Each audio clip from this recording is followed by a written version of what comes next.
Good morning, everybody. Welcome to the AM Report for HAPS News, the network of now. I'm Alex Mahajer. It is Monday, March 1st, the age of the Pisces. My birthday is coming up, everybody, so just get ready, March 13th. But this morning, we're going to talk about the conservative CPAC, the annual conservative convention that happened over the weekend, and Trump's reemergence from disgrace at that conference and his lie-filled speech about the Biden administration, about the 2020 elections, and an interesting straw poll that came out, as well as this Nazi stage that we were hearing a lot of hubbub about over the weekend, that CPAC Nazi stage that appeared to be the same symbol as one of the nation's leading white supremacist Nazi organizations. We're going to talk about all this and more this morning on the AM Report.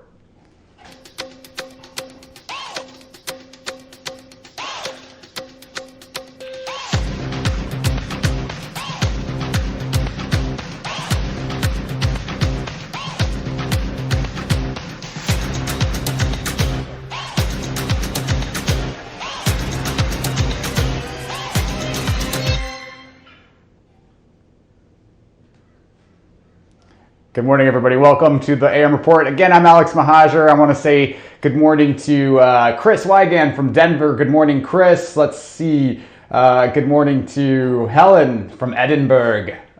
Good morning, Helen. That's my best. I don't know. I couldn't do it. I can't do the accent. Sorry. I wish I could.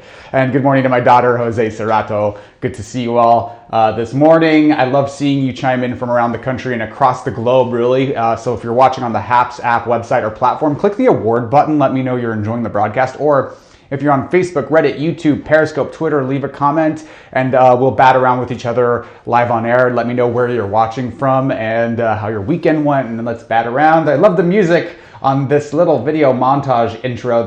Thanks, Helen. It's the intro, the AM Report intro video. Glad you enjoy it. We've got a lot of headlines to cover this morning, so let's just jump right on into it. The House of Representatives passed the $1.9 trillion COVID-19 relief package late Friday night, near midnight my time here on the West Coast. All eyes are now on the Senate. So Senate Democrats will likely pass the bill using reconciliation, which means they can bypass the filibuster and move forward the legislation without a 60-vote supermajority. Just a simple majority is needed. Kamala Harris, as vice president, will likely be the tie-breaking vote, but they've backed down from including a $15 minimum wage after the Senate parliamentarian ruled it was not a proper budget item to include in a budget bill, which is what reconciliation is used for. You can't pass it with more than a simple majority if it's not a budget. You need more than a simple majority if it's not a budget item, a budget style bill, which is what reconciliation is used for. So they're backing down,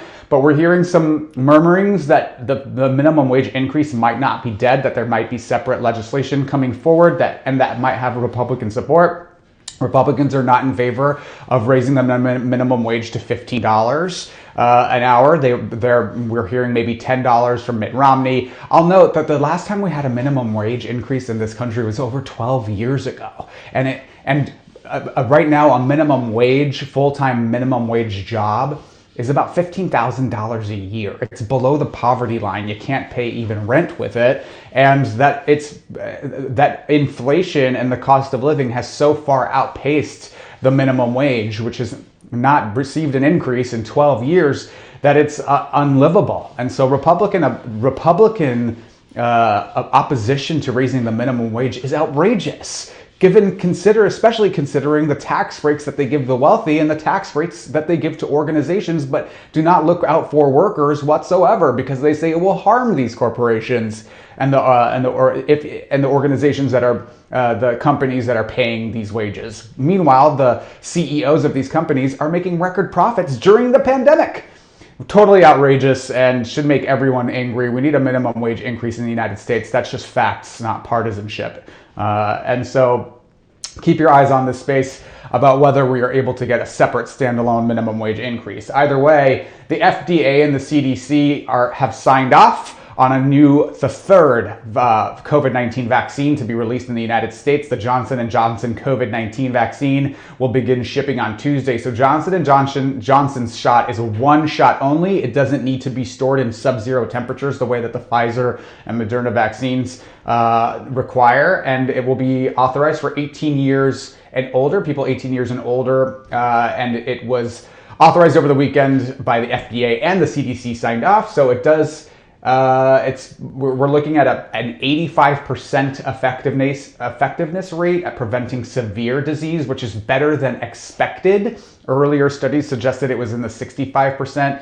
but we're unsure really about variants and how well it holds up against variants. Either way, very promising news and will help immunize people faster. So millions of doses are getting shipped out Tuesday to the general public, and we'll start ramping up vaccine distribution even more. And some are now saying that we could start achieving herd immunity by April thanks to this third vaccine that's on the market. The fact that it's only one shot, highly, highly favorable. So let's get to the lead this morning.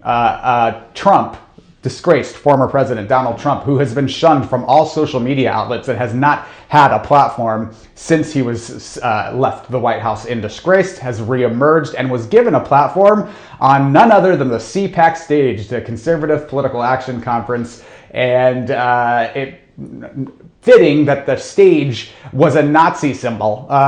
Trump's first post-presidency speech included a litany of lies about the 2020 election. The audience there is still very hungry for the big lie about the election being stolen. He continued to falsely insist he was the legitimate winner and continued to falsely insist the election was rigged, criticized the Biden administration using lie after lie after lie, from the Keystone Pipeline to his position on women to America First. All of it was just really a deranged lie. And where should we start? Should we start with the Nazi symbol stage? So this is the CPAC stage. I want to show you the stage here. But who knows?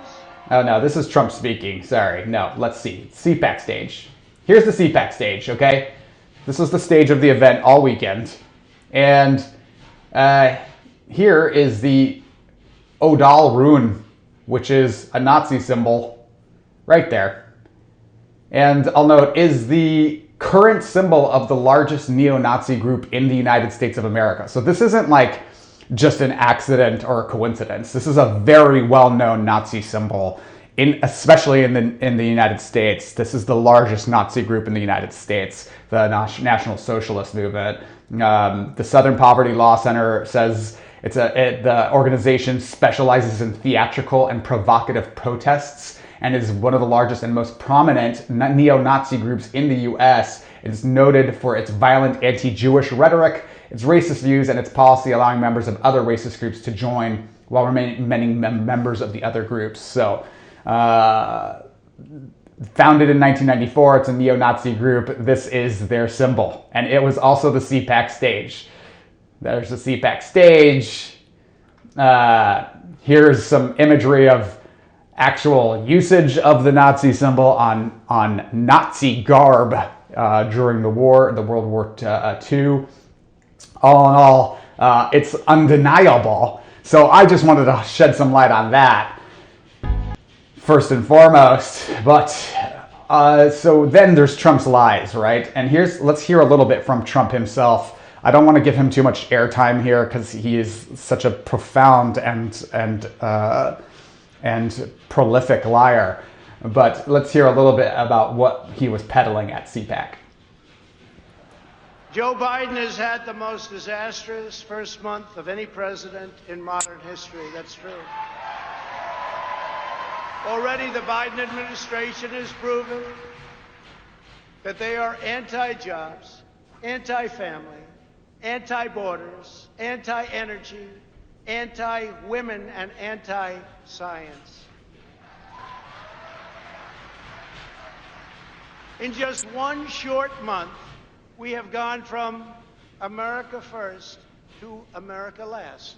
You think about it, right? America last.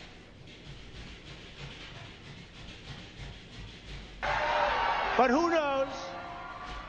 Who knows I may even decide to beat them for a third time, okay? Beat them for a third time.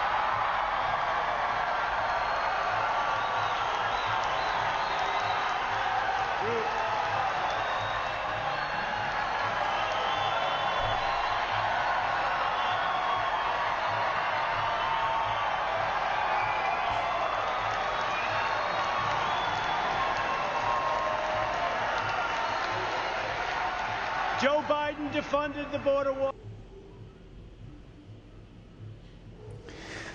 So there he is, disgraced former President Donald Trump, peddling lies and fictions, and also suggesting that he will run for president in 2024 to take out the Democrats in 2024. That he's not done, saying that he'll win the presidency again for a third time. That's my best Trump impersonation. I'm sorry. I'll note he lost the popular vote in 2016 to Hillary Clinton by 3 million votes. He lost the popular vote in 2020 by 8 million votes to Joe Biden. So, he also is responsible for losing the House, the Senate, and the presidency for Republicans. So I'm not sure why they're so altogether enthusiastic in that crowd. But a CPAC poll that was taken, so there was a straw poll that was taken during this event, okay, where they just wanted to get feelers out about who people would support in 2024. And a straw poll held at the CPAC convention suggested that 55% of conservatives would be interested in supporting Trump if he were the 2024 nominee for the Republican Party. Now, Republicans and conservatives were touting this number as being huge, that so many Republicans still want Trump to be the leader of the Republican Party. I say, if only half of the most rabid Trump supporters in the country, which is what CPAC is. CPAC is a Trumpist event, okay? It's full of the most Trumpy people in the country.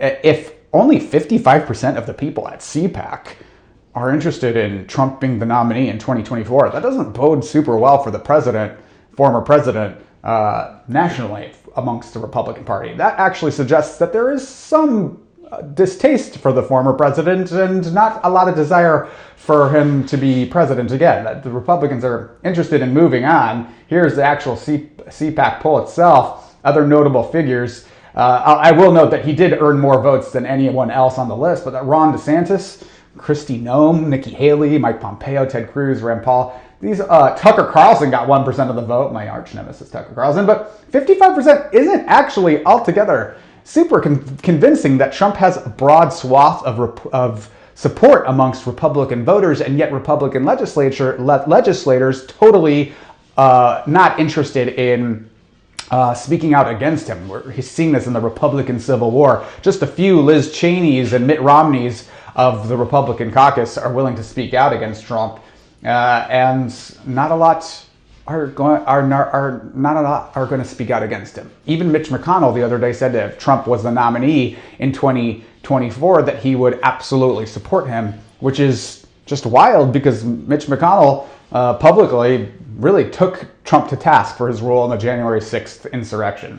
So all in all, very, very interesting straw poll out of CPAC. And on a final note, speaking of elections, we do have a very important case going up before the Supreme Court tomorrow on voting rights, and this will be a test of the Voting Rights Act. The Arizona GOP basically is trying to make voting more difficult in that state after their voters, which turned Arizona into a swing state and were responsible for electing Joe Biden.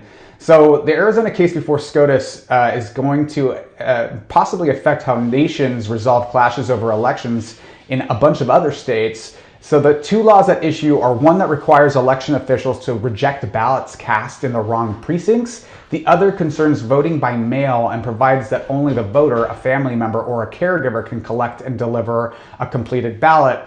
So Republicans are trying to make these laws more restrictive because they think, well, we got to suppress the vote because now it looks like we're turning into a purple or a blue state with the upset victory of Joe Biden in that state.